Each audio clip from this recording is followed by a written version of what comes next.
스승의 주일로 지킵니다. 오늘 스승의 주일로 지키면서 미켈란젤로의 스승을 얘기하는 것으로 오늘 설교를 시작할까 합니다. 여러분들이 미켈란젤로에 대해서는 너무나 잘 알고 있지만 그의 스승에 대해서 보톨로 지오반니라는 이름을 들어보신 적이 있습니까? 미켈란젤로가 14살이 되었을 때 지오반니의 문화상이 되기 위해서 그의 스승을 찾았습니다. 그리고 그를 찾아온 미켈란젤로를 보고 지오반니는 그의 재능에 놀랐습니다. 그리고 그 재능을 보고 놀란 지오반니는 미켈란젤로에게 묻습니다. 위대한 조각가가 되기 위해서 너에게 필요한 것이 무엇이라고 생각하는가? 이렇게 질문을 했습니다. 그런 질문에 여러분들은 어떤 대답을 하실 수가 있겠습니까? 미켈란젤로는 나의 재능을 열심히 갈고 닦는 수련의 시간들이 필요할 것 같습니다. 이렇게 대답을 했다고 합니다. 그런 미켈란젤로를 데리고 이 지오반니라는 스승이 데리고 간 곳이 있습니다. 그 데리고 간 곳이 어디일까요? 그곳은 바로 조각품이 있는 좀 고급스러운 술집이었다고 합니다. 그리고 그곳에서 그 조각품을 감상하도록 했습니다. 그리고 그 조각을 술집 앞에 놓여있는 고급스러운 술집 앞에 놓여있는 그 조각을 감상하게 한 다음 이 지오반니가 미켈란젤로를 데리고 간 곳이 또 성당이었습니다. 그래서 성당 앞에 또 성당 안에 조각되어 있는 많은 작품을 미켈란젤로가 보게 했습니다. 그러면서 그는 미켈란젤로에게 이렇게 이야기합니다. 우리의 재능을, 네가 갖고 있는 재능을 열심히 갈고 닦고 수련해서 너가 정말 어떤 작품을 만들었을 때 그 작품이 어디에 놓였느냐, 그리고 내가 앞으로 수련의 그런 과정을 통해서 만든 작품의 목적이 어디인가를 먼저 정하고 그런 수련의 시간과 조각을 하는 시간들이 중요하다, 이런 이야기를 했다는 일화가 전해집니다. 사랑하는 성도 여러분, 저는 이 미켈란젤로의 일화를 보면서 그가 가지고 있었던, 그가 만났던 그 좋은 스승 지오반니의 스승을 만날 수 있었던 것이 미켈란젤로에게 굉장히 중요했겠다, 이런 생각을 하게 됩니다. 사실 오늘 우리 희망교회는 스승의 주일로 보냅니다. 이 스승의 주일로 보내면서 스승의 날을 찾아보니까 실제로는 1994년 유네스코가 스승의 날을 10월 5일로 정했다고 합니다. 10월 5일이면 가을이 되겠죠. 그런데 우리나라는 그 유네스코가 정한 그 10월 5일의 스승의 날을 그 정신을 가지고 와서 가정의 달로 되어 있는 5월 15일로 지킵니다. 또 그 자료를 찾아보니까 5월 15일로 지키는 이유는 세종대왕의 양력 생일이 5월 15일이기도 한다고 합니다. 그래서 5월 15일 날 스승의 주일로 보냅니다. 여러분은 스승의 주일로 보내면서 또 혹은 스승의 날을 여러분들이 보내셨을 텐데요. 어떠한 시간들을, 또 어떤 의미 있는 생각들을 경험하면서 그 시간들을 보냈습니까? 저는 스승의 단어가 어떤 의미인가 국어사전을 찾아보니까 자기를 이끌어주는 사람, 이렇게 되어 있는 것을 찾아볼 수가 있었습니다. 우리는 어떤 의미에서는 내가 원하든 원하지 않든 나는 누군가의 스승이 될 터이고, 예를 들면 스승이라는 게 꼭 학교 안에서, 학교 생활 속에서 만날 수 있는 인물이라고 제한하기는 어려울 것 같습니다. 학교 안에서 만나는 선생님들, 또 삶의 현장에서 만나는 나를 이끌어준 사람, 아까 국어사전에서 얘기한 것처럼 그런 분들이 다 나의 스승이지 않을까. 그리고 아이들인 경우에는 부모가 또 그 아이의 스승일 수도 있습니다. 가장 많이 만나고 가장 많은 가르침을 주는 경우가 부모일 수도 있다는 생각을 하게 됩니다. 그러므로 우리가 원하지 않든 원하든 우리 스스로가 누군가의 스승으로도 설 터이고, 그리고 또 우리는 또 누군가가 우리의 스승이 되기를 원하는, 또 우리의 스승을 또 스승으로부터 많은 지도를 받게 되는 그런 경험을 하게 됩니다. 저는 설교를 준비하면서 저는 특별히 나는 어떤 스승이 될 것인가, 또 우리는 어떤 스승이 되어야 하는가, 이런 질문보다는 나는 어떤 선생님을 만나고 싶은가, 나는 어떤 스승을 만나고 싶은가 라는 그런 질문에 집중해서 이 주제의 제안에서 한번 깊이 묵상을 해보았습니다. 나의 스승은, 우리 스승은 어떤 분위기를 원하는가, 이렇게 자연인으로 돌아가서 나의 스승은, 나는 어떤 선생님을 나의 스승으로, 내 삶의 멘토로 모시고 싶은가 라는 질문을 했을 때 제 개인적인 생각으로는 그런 생각을 할 수가 있었습니다. 첫 번째는 사람을 중요하게 여기고, 사람이 가장 중요하다는 그 사람 자체를 가장 중요하게 여기는 선생님이었으면 좋겠다, 나의 선생님은. 그리고 또 실제적으로 사람을 중요시 여길 뿐만 아니라 나의 현실적이고 실제적인 삶의 그런 현장에서 정말 좋은 길을 제시할 수 있는 선생님이었으면 좋겠다, 그런 생각을 했습니다. 그리고 그뿐만 아니라 나와 동행할 수 있는, 내가 어떤 상황과 순간을 만나더라도 나에게 멘토가 되어줄 수 있는, 실제로 나와 동행할 수 있는 그런 선생님이었으면 좋겠다. 그리고 내가 인생의 여정을 다 마쳤을 때, 마지막 이제 제가 느끼는 선생님에 대한 이상적인 그런 생각은, 내가 인생의 여정을, 또 인생의 소풍을 다 마무리할 그 시점에, 나의 선생님이 옳았다, 내 선생님이 나를 지도하고 멘토했던 그런 많은 순간들과 결정들이 우리 선생님이 옳았다, 이런 이야기를 할 수 있는 선생님이었으면 좋겠다, 그런 생각을 해봤습니다. 사랑하는 성도 여러분, 여러분들은 제 얘기를 들으시면서 그렇다면 나의 선생님은, 혹은 나의 스승은 어떤 스승이기를 원한다는 생각을 하게 됩니까? 여러분들도 많은 생각들을 하실 수 있을 것 같습니다. 여러분들의 상황에 맞게, 또 여러분들의 필요에 맞게, 또 여러분들의 어떤 이상적인 어떤 그런 이상을 추구하는 그 목적지에 맞게 각각의 스승들의 그림을 그릴 수 있을 텐데요. 가장 중요한 건 어느 누구도 스승을 필요로 하지 않는 사람은 없을 것 같습니다. 누군가가 나의 길을 지도해주고, 또 뭔가 나보다는 조금 더 나은 그런 길을 보여줄 수 있고, 또 많은 경험 속에서 그 경험이, 또 그 결정이 맞았다는 그런 이야기를 우리가 할 수 있는 그런 선생님을 만날 수 있는 거에 대해서 다 원하실 거라는 생각을 하게 됩니다.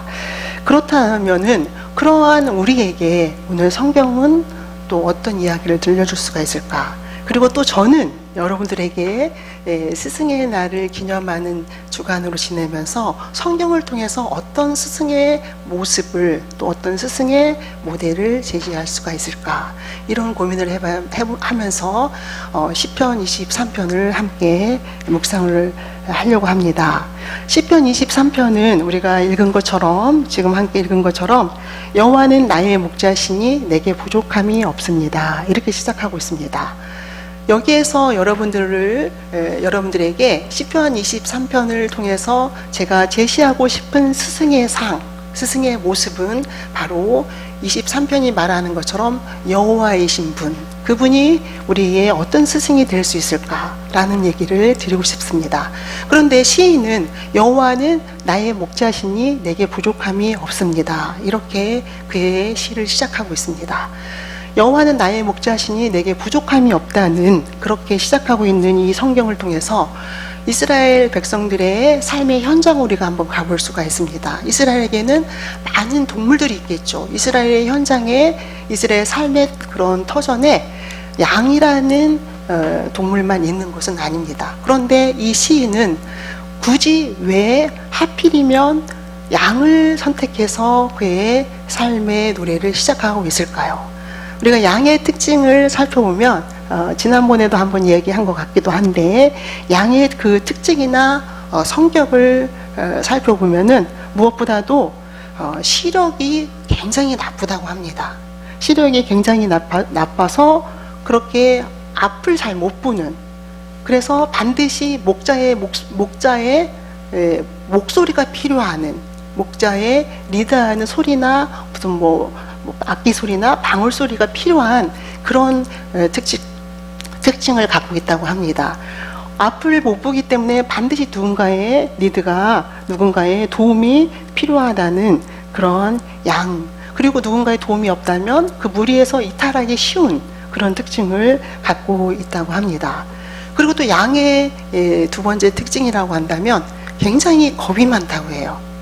여러분들은 어떻습니까? 여러분들의 그 성격은 다양한 성격들이 있겠지만 양은 굉장히 겁이 많아서, 겁이 많기 때문에 굉장히 뭔가 이렇게 도전적인, 그래서 자기에게 필요한 예를 들어서 먹잇감을 사냥한다거나 아니면 먹잇감을 쫓아간다거나 이런 것들이 불가능하다고 합니다. 그래서 양은 반드시 목자를 통해서 그 먹이가 조달돼야 하는 그런 짐승이기도 한다고 합니다. 그래서 또 많은 특징이겠지만 마지막으로 하나 더 살펴보면, 물을 마실 때에는 흐르는 물에서는 또 물을 마시지 못한다고 해요. 굉장히 잔잔한 물가, 그리고 멈춰있는 그 물가에서 물을 마시는 그런 또 특징을 갖고 있다고 합니다. 저는 이렇게 양의 세 가지 특징을 여러분들에게 말씀을 드리면서 오늘 시편 23편의 시인이 여호와는 나의 목자시니 내게 부족함이 없습니다 라는 표현을 한번 같이 이야기를 해보려고 합니다. 여호와는 나의 목자라는 것은 나는 양이라는 얘기죠. 그렇다면 나는 시력이 너무 나빠서, 겁도 너무 많아서, 또 물을 마시되 물은 양에게 있어서 절대적인 필요한 것이죠. 물이 없으면 살 수 없는 거죠. 생명의 존속의 위협이 오는 것과 같은 그러한 특징들을 갖고 있는 그 양으로 자기 자신을 표현한 시인의 이 고백은 무엇일까요? 그것은 저는 많은 생각을 해보니까 목자에 대한 절대적인 의존입니다. 목자가 없으면 내 삶 자체가 불가능할 수도 있는, 삶이 가능하다 할지라도 굉장히 위협적인 삶을 살 수밖에 없는, 그래서 나는 반드시 목자를 필요로 하는 존재라는 그런 고백을 우리가 들여다볼 수 있습니다. 그런 것처럼 시인은 여호와는 나의 목자시니 내게 부족함이 없습니다. 저는 굉장히 부족하고 너무나도 연약하지만 그래서 절대 의존적인 여호와가 필요하다는 그런 고백을 하고 있습니다. 그렇다면은 여호와가 내게 계신다고 한다면 나에게는 부족함이 없습니다 라고 고백을 하고 있습니다. 여호와가 계신다면은 이제 게임 아웃이라는 거죠. 저는 더 이상 불안해할 필요도 없고, 그리고 두려워할 필요도 없고, 그리고 음식이나 또 음식을 위해서 두려운 내에게 어떤 역부족이 되는 그러한 사냥을 할 필요도 없다는, 그분이 나의 모든 것들을 책임져 준다는 그런 신앙 고백으로 이 시인이 이야기하고 있습니다. 사랑하는 성도 여러분, 여러분들은 그렇게 오늘 시편 23편의 초입 부분이 우리에게 말하고 있는 이 시인의 신앙 고백을 들으시면서 어떤 생각을 하게 됩니까? 하나님에 대한 절대 의존의 삶, 그리고 절대 의존적인 삶이 부족함이 없다는 그런 성서적인 삶, 성서가 제시하는 삶에 대해서 여러분들은 어떤 생각을 하고 있습니까? 다 각자의 삶의 현장에서 여러분 각각이 살아가는 상황 속에서 만나는 크고 작은 많은 문제들이 있을 터인데, 그 문제들의 측면에서 여러분들은 오늘 시인처럼 여호와는 나의 목자시니 내게 부족함이 없습니다라는 고백을 하며 살아갑니까? 그리고 그렇게 실제적인 성서적인 삶을 살아가고 계십니까? 또 그렇게 실제적인 삶을 살아간다는 것은 무엇일까요? 성 프란시스에 대해서 여러분들이 너무나도 잘 알고 있습니다. 이 성 프란시스는 제자들을 선택할 때에 우리가 보는 그런 시험을 통해서보다는 특별히 여러모로 제자들의 그런 모습들을 살펴보고, 또 시험지의 시험보다는 생활 속에서 그를 시험하는 과정을 통해서 제자들을 선택을 했다고 합니다. 그런데 어느 날 시험은 다음과 같습니다.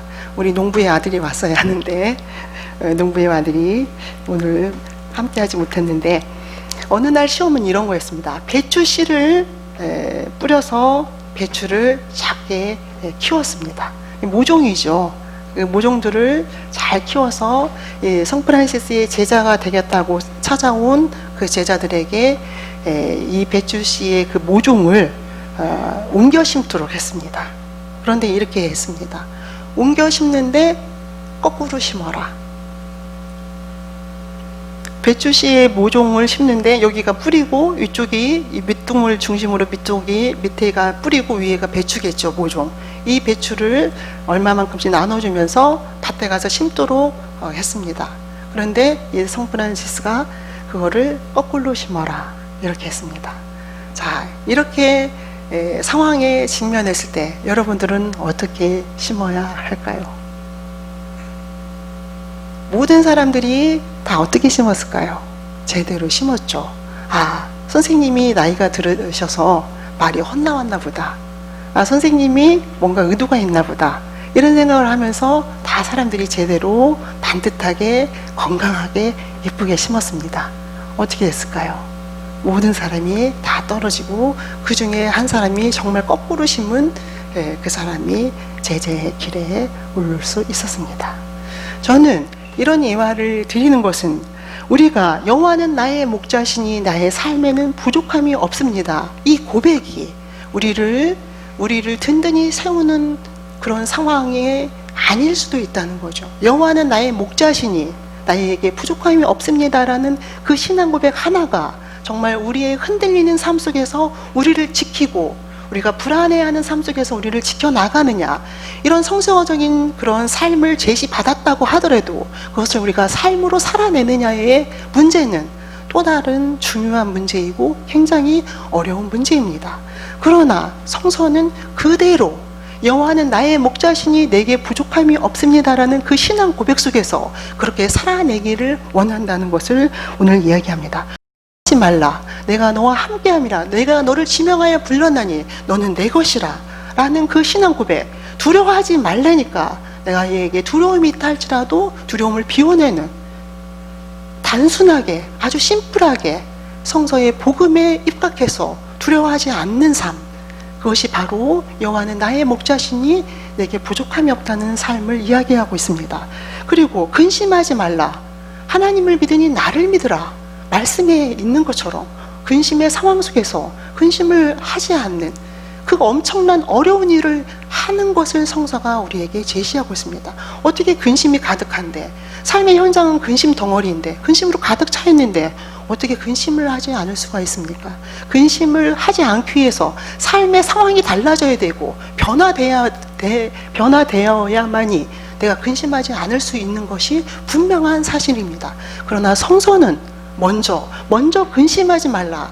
하나님을 믿으니 나를 믿으라고 얘기를 하고 있습니다. 먼저 근심을 하지 않는 일부터 우리의 삶이 시작되어야만이 여호와는 나의 목자시니 내게 부족함이 없다는 것을 이야기하고 있습니다. 성서적인 삶을 살아가는 자와 성서적인 삶을 살아가지 않는 자의 차이점이 무엇일까요?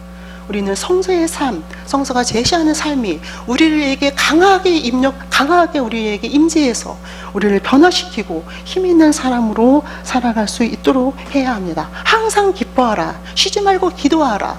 범사에 감사하라. 그렇다면 그 명령 속에 어떻게 항상 기뻐할 수 있습니까? 상황이 기뻐하지 않는 상황인데 아닙니다. 기뻐하라는 거죠. 먼저 기뻐하고 그 상황을 해결해 나갈 수 있도록 이야기하고 있습니다. 여호와는 나의 목자시니 내게 부족함이 없습니다 라는 신앙 고백 속에서, 부족함이 없는 그러한 신앙 고백 속에서 우리의 삶이 시작되어야 한다는 것을 이야기하고 있습니다. 여호와는 나의 목자시니 내게 부족함이 없습니다. 그리고 그가 나를 푸른 초장에 누이시며 쉴 만한 물가로 인도하십니다. 그런데 그 이유는, 그분이 나를 의의 길로 인도하시는데 그 이유는 바로 자기의 이름을 위해서입니다. 나를 부족함이 없도록 하고 쉴 만한 물가로 인도하는데 내게 그만한 자격이 있고 또 그만한 신앙 고백적인 그러한 신앙의 삶으로 살아내고자 하는 그런 깊이 있는 믿음이 있기 때문이 아니라 바로 하나님의 이름을 위해서라는 것을 얘기하고 있습니다. 우리에게 아무런 의로운 그러한 삶의 그런 수고를 우리에게 요청하는 게 아니라 그 수고 때문에 그 대가로 우리를 그렇게 인도하는 것이 아니라 당신의 이름을 위하여 그렇게 인도한다는 것을 이야기하고 있습니다. 이름이라는 것이 무엇일까요? 고대 근동에서 이름은 매우 중요하게 다루어졌습니다. 이름의 가장 중요한 기능은 그 이름을 가진 사람과 그 다른 이름을 가진 사람과의 그런 구별된 차이점, 그런 것들을 식별하는, 제가 제 이름이 이일래 목사이고 김영희 목사가 저기 있고 서로 다른 사람으로 식별할 수 있는 그런 기능을 가졌을 뿐만 아니라 그 이름은 그 사람에게 맞는 특성에 어울리는 이름이었다는 겁니다. 여호와는 나의 목자시고 내게 부족함이 없는데, 그리고 나를 쉴만한 물가로, 잔잔한 물가로 인도하시는데, 그리고 의의 길로 인도하시는데, 그분은 그분의 이름 때문에 우리를 그러한 삶으로 인도한다는 것을 이야기하고 있습니다. 마치 선생님의 명예를 걸고 또 이름을 걸고 아이들을 지도하고 바른 길로 인도하는 것처럼, 그렇게 여호와께서 그분의 이름으로, 이름 때문에 우리를 쉴만한 물가로 그리고 의의 길로 부족함이 없도록 하신다는 것을 고백하고 있습니다. 그렇다면은 더 구체적으로 1절에서 3절까지의 내용을 그 다음에 이어지는 4, 5, 6절과 어떻게 연결해서 우리는 이해할 수 있을까요? 의의 길로 인도한다는 것은 무엇일까? 저는 그리고 또 이 의의 길로 인도한다는 것은 어떻게 설명할 수 있을까라는 묵상을 하면서 그 의의 길로 인도한다는 것을 4, 5절을 통해서 설명을 할 수 있다는 생각을 했습니다. 의의 길로 인도한다는 것은 내가 사망의 음침한 골짜기로 다닐지라도 해를 두려워하지 않을 것은 주께서 나와 함께 하심입니다. 주의 지팡이와 막대기가 나를 보호하십니다. 라는 고백입니다. 의의 길로 인도한다는 것은 바로 실질적이고 현실적인 우리의 삶의 현장을 안전하게 지켜주신다는 것을 이야기합니다. 여기에서 말하는 주의 지팡이와 막대기가 나를 돌보신다는 얘기는, 주의 지팡이와 막대기는 정말 다른 동물의 침입을 막을 수 있는 어느 정도의 무기 역할을 하고, 또 지팡이는 이렇게 동그랗게 윗부분이 구부러진 부분으로 양이 길을 벗어날 때, 또 무리로부터 이탈될 때 양을 다시 제자리로 데리고 오는 역할을 하게 됩니다. 그렇습니다. 의의 길로 인도한다는 것, 그것은 뭐냐면 우리의 현실 속에서 우리가 하나님께서 보호하시는 그 보호의 그러한 부분에, 또 그 보호의 영역에서 벗어나는 우리를 다시, 이탈하는 우리를 다시 데려오고, 그리고 이 무리의 어떤 공격이 가해졌을 경우에 그 공격을 막아낸다는 것을 이야기하고 있습니다. 사랑하는 성도 여러분, 여러분들의 삶이 하나님의 안에서, 하나님의 돌보심 안에서, 그분의 지도 안에서 있다면 우리는 그분이 우리를 그분의 그런 만들어주신 그의 삶의 영역에서 이탈하지 않도록 돌보실 뿐만 아니라 또 이 무리에게 어떤 가해지는 위험을 하나님께서는 막아내시고 우리를 보호한다는 얘기를 하고 있습니다. 그러한 스승, 그러한 하나님, 그렇다면 우리는 우리의 삶을 충분히 기쁘고 감사하면서 두려움 없이 살아갈 수 있다는 것을 알게 됩니다. 그러한 우리 하나님, 그리고 그런 하나님이 우리의 삶을 지도하고 인도한다는 그런 신앙 고백 속에서 살아갈 수 있는 그런 여러분들이 되시기를 축원합니다. 그리고 주께서 내 원수의 목전에서 내게 상을 차려주시고 기름을 내 머리에 부으셨으니 내 잔이 넘치나이다. 자, 여기서 내 원수의 목전에서 내게 상을 차려주신다는 그러한 상황을 우리는 어떻게 이해할 수 있을까요? 원수의 목전에서 상을 차려준다는 것은 마치 저는 전쟁과 같은 그런 상황, 그런 전쟁과 같은 그런 상황에서 승리한, 승전의 개가를 부르는 그런 축제의 현장으로 우리는 연상할 수 있습니다. 사랑하는 성도 여러분, 여러분들이 여러분들의 삶의 현장에서 굉장히 전투적인 그런 상황에 직면해서, 그래서 그 전투적인 상황 속에서 내 힘으로 하기 어려울 것 같은 그러한, 그리고 내가 여기서 빠르게 이 전투를 리드하고 해결해야 되는 그 상황에서 여러분들은, 그렇지만 여러분들 안에 그런 긴박한 상황 속에서 갖게 되는 그런 두려움의 상황, 그리고 난감한 그런 상황에서 하나님께서 도우시고 하나님과 함께 하면서 그 전투적인 상황을 종료했을 때 그때 느꼈던 그 기쁨을 여러분들은 다 알고 있을 것입니다. 그리고 또 경험했을 것입니다.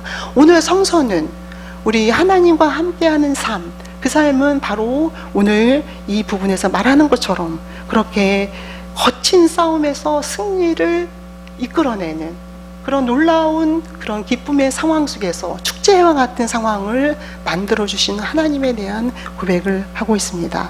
사랑하는 성도 여러분, 저는 오늘 여러분들에게 우리의 삶을 앞으로 또 길게 걸어가야 되는 그 삶의 현장에서 누군가가 나의 스승이 되어준다면, 또 누군가가 나의 선생님이 되어줘서 내 삶을 이끈다면, 그리고 그런 누군가가 누구이냐고 묻는 그런 질문 앞에 우리는 바로 이렇게 좋은 선생님, 스승이 되신 그 여호와를 소개할 수 있어야 하고, 또 우리의 삶 속에서 여호와 하나님을 스승으로 모실 수 있는 그런 여러분들이 되어야 합니다. 그러한 삶을 살아가실 수 있는 그런 여러분, 그리고 마지막 부분에서 나의 스승은 내 평생의 선하심과 인자하심이 반드시 나를 따르리니 내가 여호와의 집에 영원히 살리로다, 이렇게 고백하고 있습니다. 이 마지막 6절이 의미하는 것은 어떤 공간적인 의미, 여호와 집이라는 공간적인 의미, 또 하나는 하나님의 품이라는 그런 공간적인 의미도 될 수 있고, 그렇다면 여호와의 집이 되고 하나님의 품이 될 수 있는 그것은 우리에게 어떤 이야기를 할 수 있을까요? 우리에게 계속해서 반복적으로 만날 수 있는 그 하나님, 또 계속해서 반복적으로 들을 수 있는 하나님의 말씀, 또 계속해서 반복적으로 들을 수 있는 우리의 삶의 지표가 되는 그러한 그런 말씀을 들을 수 있는 공간이라는 의미도 되기도 합니다. 여러분들이 어느 순간 어느 상황 속에서, 그리고 여러분의 모든 삶의 여정 속에서 그렇게 하나님의 선하심과 인자하심이 여러분들에게 들려지고 여러분 삶 속에서 들을 수 있는 그런 여러분들이 되시기를 축원합니다. 기도하시겠습니다.